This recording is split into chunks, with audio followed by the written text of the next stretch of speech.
All right, the NFL season is officially over. That means the offseason is here and it's time to hop into free agency. I'm giving you my top 15 free agents heading into this offseason. Let's get into it. Number 15. Okay, number 15, I got Chase Young here. Look, Young, when he got traded from Washington, San Francisco, had a boost in his career. It still wasn't a super productive year. 12 tackles, 10 sacks on the season, a 74.5 PFF grade. But Young is just 24 years old. I think that's really going to add some value to him. I do think he can be a very good pass rusher in this league. Maybe not where he was drafted, but definitely a solid number 2 guy, if not a number 1 guy. He's looking at a 4-year, $13.5 million per year contract, which I think is very affordable for a pass rusher. Number 14, Leonard Williams, another guy who got traded last season, went from the Giants to the Seahawks. It doesn't end up working out for the Seahawks. A solid game record in the middle for the last few seasons. 38 tackles, 18 assists, 6 sacks, had a 76 PFF grade, but he is 29 years old, so he's getting a little bit up there in age, but it's really important to have these game records in the middle at defensive tackle. We see how impactful these guys have been over the last few years. It should be a nice 3-year, $15 million per.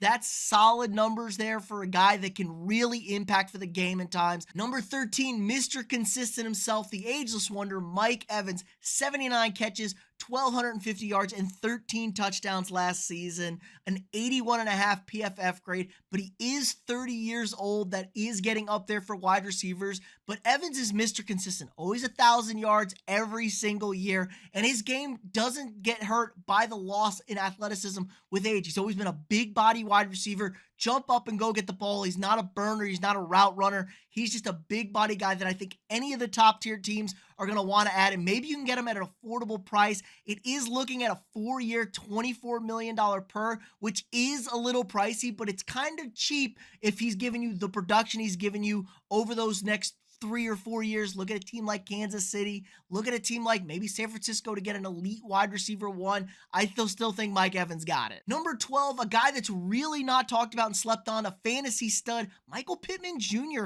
109 catches, 1,150 yards.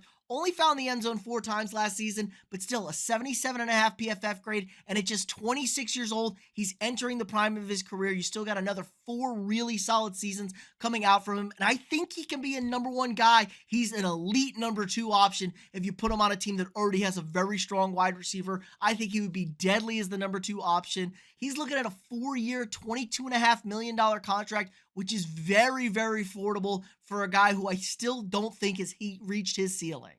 Okay, number 11, a guy who had some injury concerns, has been healthy the last 2 seasons, a slept-on pass rusher, Danielle Hunter.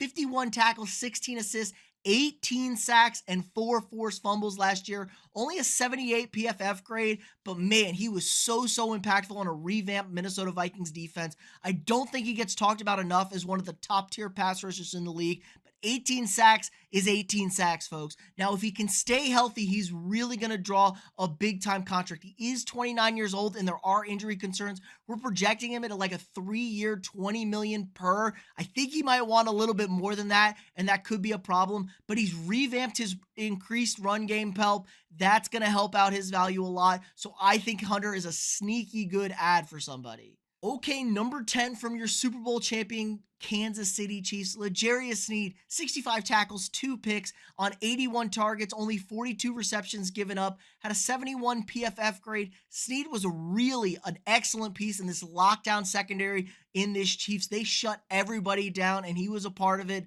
I think this is a really good corner. It's hard to find good corners in free agency. He is only 26 years old, and I don't know if the Chiefs are going to have enough money to keep him, but sometimes the Super Bowl hometown discount can kick in. But we're looking at like a 4-year, $12 million per, which is very reasonable for a guy who I still think has a lot of years of production left. Okay, number 9, more love to my boys in the middle. Christian Wilkins from the Dolphins, 39 tackles, 12 assists, 10 sacks, and a forced fumble. Had a 75 PFF grade, but really was a solid anchor in that Dolphins defense that did ultimately fall apart, but he was Mr. Consistent and Mr. Impactful all year long. Maybe the only thing they could have relied on all year long.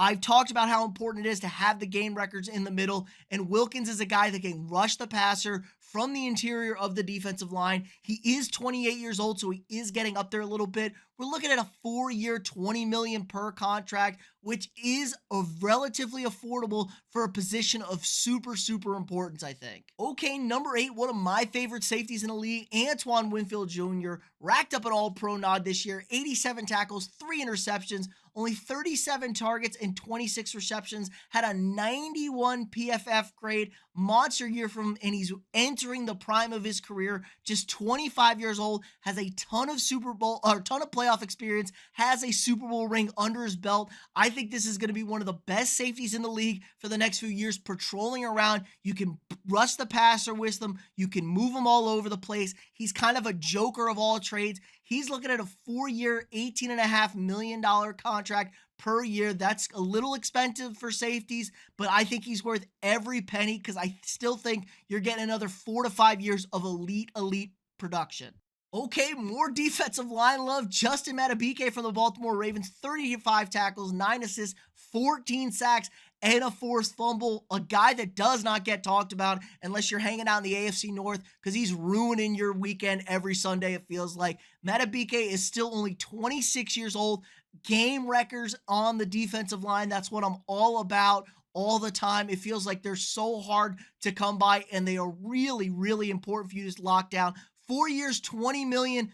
Good number here if you can get him at that. Now, do the Ravens tag him? Possibly, because he's an important guy, but I really like Madubuike. I don't think people talk about how good he is enough. A very underrated, impactful guy. Okay, Jaylen Johnson, the young stud from the Chicago Bears, 32 tackles, 4 picks, 50 targets, only 25 receptions given up, a 91 PFF grade, and he's just 24 years old. This is a guy who had a breakout year for the Bears, was part of a revamped secondary that really turned it on down the stretch and shut people down. He's hyper aggressive. He tackles well. He's an impactful player.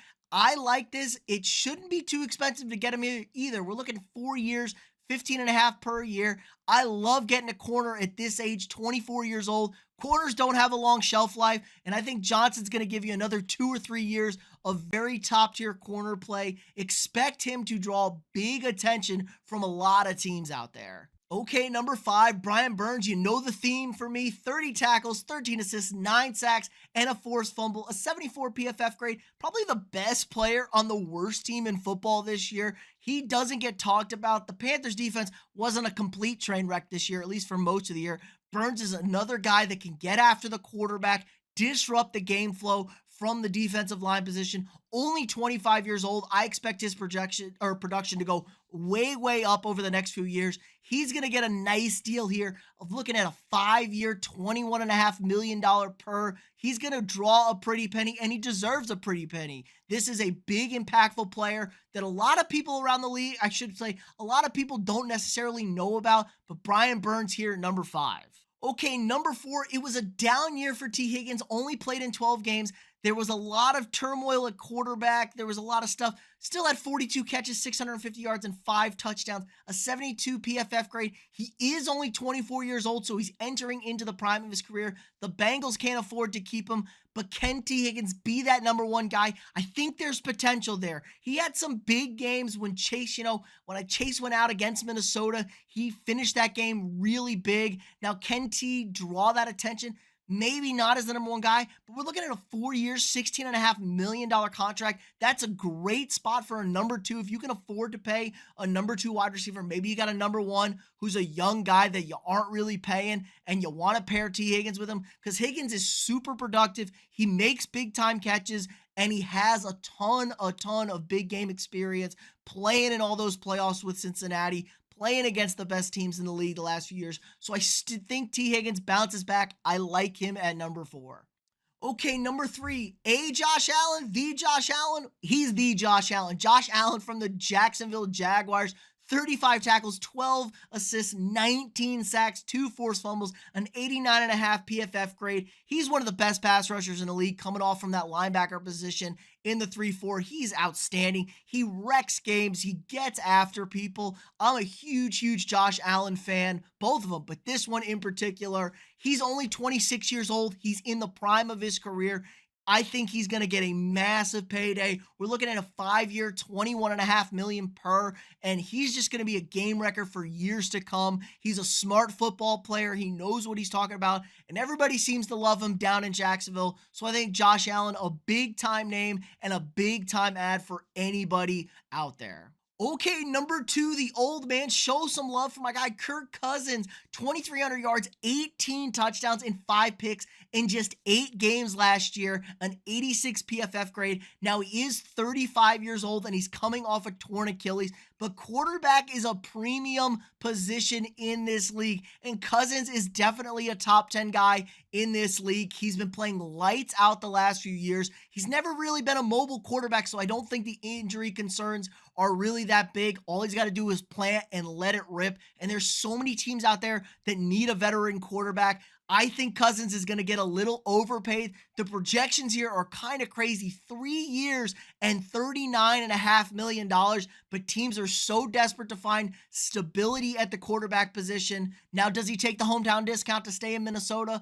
Maybe. But if not, he's going to find himself another payday. And shout out to Cousins' agent, because Cousins has gotten paid every single time. All right, finally, my number 1, to no surprise probably, Chris Jones of the Kansas City Chiefs. Game wrecker in the middle, Mr. Destructive, maybe the best defensive player the last 2 seasons in the league. 10 tackles, 6 assists, 14 sacks, and 84.1 PFF grade. But it's about his production in the regular season, but in the postseason. He destroys people. He wins you playoff games. He makes big-time plays, is battle-tested. Now, he is up there in age, 29 years old. He's towards the back end of a defensive lineman's impactful part of his career. But a 3-year, $28 million per is the projection. That's a massive deal, and he deserves every penny of it. Now, is he going to be as productive for the next 3 years? Probably not, but if you can save him for the postseason, you're going to get every bit of that Mr. Destruction he's been. So Chris Jones, your number 1 free agent heading into this offseason. All right, that's going to do it for us. Let me know what you guys think in the comments below. Where do you agree? Where do you disagree? Who am I too high on? Who am I too low on? Is there somebody you felt I should have put on my top 15 that isn't on there? Let me know what you guys think. If you haven't already, drop a quick like on this video. Subscribe to the channel. We got new sports content every single day. If you want to support the channel more, sign up for a channel membership. You get access to exclusive videos. Had a podcast breaking down the Super Bowl with an NFL expert and lifelong Chiefs fan, so you can check that out. You get more stuff with that. You get access to badges, emojis, things to use in a live stream